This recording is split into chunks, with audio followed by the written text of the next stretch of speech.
Bali, 4 na katangahan yung ginawa ko, 4 na kalugian, 4 na kapalpakan. At sa ganyang problema is expert ako diyan. Yung nagdagdag ka ng puwesto kahit wala namang kita. Kasi noong 2018, sa mga negosyante ngayon o baguhang negosyante na gusto ng mag-loan para gamitin sa pagpapalaki ng iyong negosyo, meron akong tips na maibibigay sa inyo. Yo, what's up?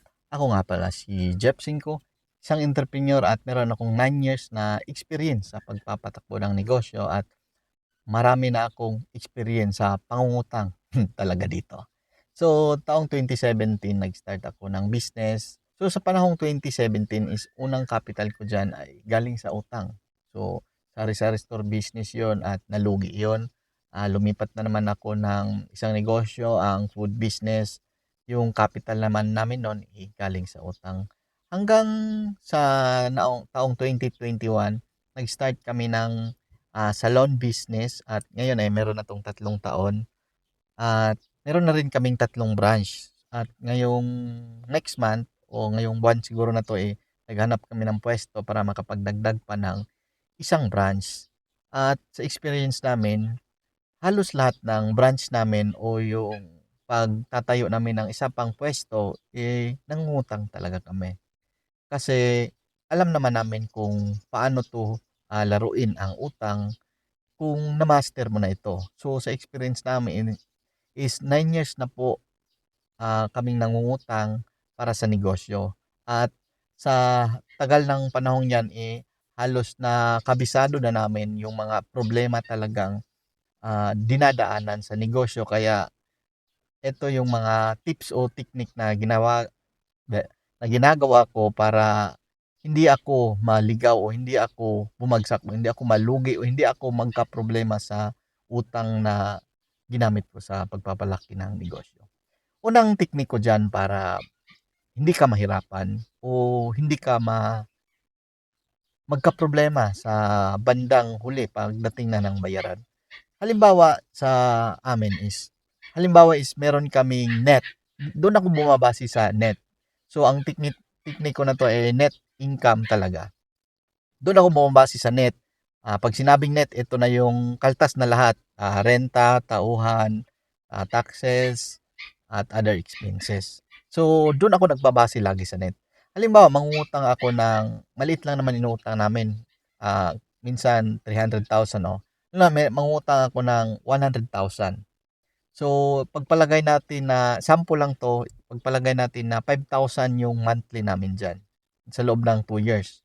Kaya ba 5,000 times 24 o mga ganyan, oh. Halimbawa, 5,000 yung monthly namin sa loob ng 2 taon. Ngayon ang gagawin ko diyan is magbabase ako doon sa pinakababa naming benta. Halimbawa is ang net namin monthly ay 10,000. Bawas na lahat 'yon, pati basta bawas na lahat, wala nang babayaran. 'Yun na yung net namin. Pero yung 10,000 na 'yon, do'n ako magbabase sa pinakamababang benta namin.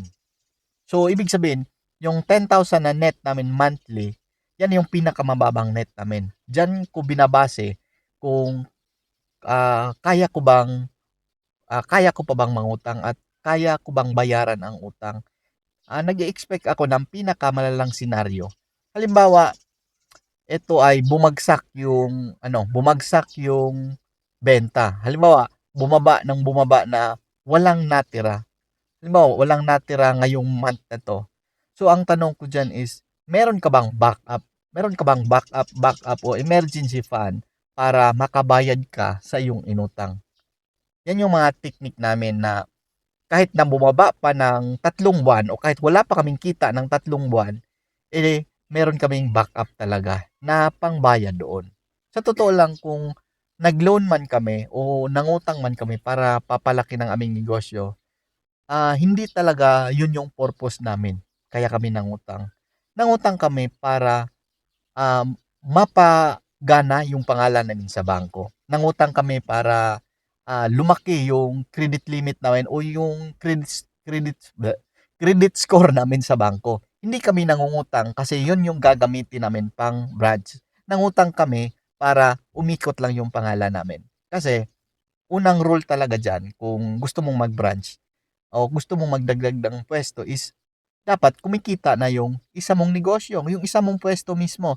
Kasi 'pag nagdagdag ka ng isang branch, eh, wala namang kita 'tong una, nagdagdag ka lang ng problema. At hindi lang yang problema, napakadami niyang problema. At sa ganiyang problema is expert ako diyan. Yung nagdagdag ka ng puwesto kahit wala namang kita. Kasi noong 2018, pangmalakasang business ko 'to at hindi ko 'to malilimutan dahil sa dami kong kapalpakan at kalugian dito. Noong 2018, nag-business ako ng beef pares business. So, sa business na 'to ay eto yung binuhos ko lahat ng kaalaman ko, ginalingan ko, hinusayan ko, nilupitan ko. Pero maling atake yung nagawa ko. Maling cash flow yung ginawa ko, maling pangungutang yung ginawa ko. Sa pag-start pa lang ng business namin 2018 ay galing yun sa utang. Galing sa utang tapos okay naman, nababayaran naman kasi may iba kaming business. So, kumukuha kami ng pondo sa kabilang business, pinagtatapal namin sa kabila. Ngayon, hindi ako nakontento sa benta. So, baguhang negosyante pa ako noong 2018, mga 2 taon pa. So dahil hindi ako nakontento sa benta o sa ikot ng pera, ang ginawa kong pagkakamali ay nagdagdag ako ng hindi lang isa, hindi lang dalawa.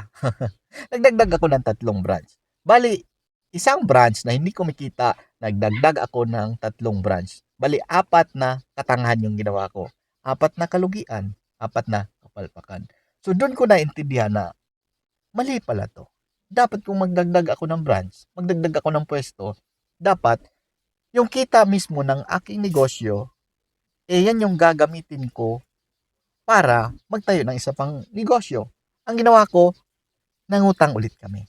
Meron kaming unang utang, tapos yun yung pinagbukas namin ng isang pwesto. Nangutang ulit ako para ibukas naman ulit ng pangalawang pwesto at pangatlong pwesto. Kaya doon nagka-kandaletse-letse o nagka-problema yung negosyo ko. Dahil nag-duplicate ako ng walang kwentang negosyo, dinoble ko lang yung problema ko. Yung una kong problema na hindi kumikita, hindi na lang siya isa, hindi lang siya dalawa, naging 4 na problema talaga. So, ang punto ko dito, bago kayo magbukas ng isa pang pwesto, bago kayo mangutang para magdagdag ng pwesto, is tatanungin nyo muna yung sarili nyo mismo. Tingnan nyo muna yung takbo ng negosyo. Ang negosyo nyo ba ay kumikita na? Malaki na ba ang kita niya? Kaya na ba niyang mangutang? Kaya na ba niyang magbayad ng utang? Kumikita din ba siya? So sa ganyang mga katanungan is, ikaw naman magsasabi, oh, may kita naman siya. Pero dapat totoong kita, hindi yung gross talaga, hindi yung buong sales ng wala pang kaltas.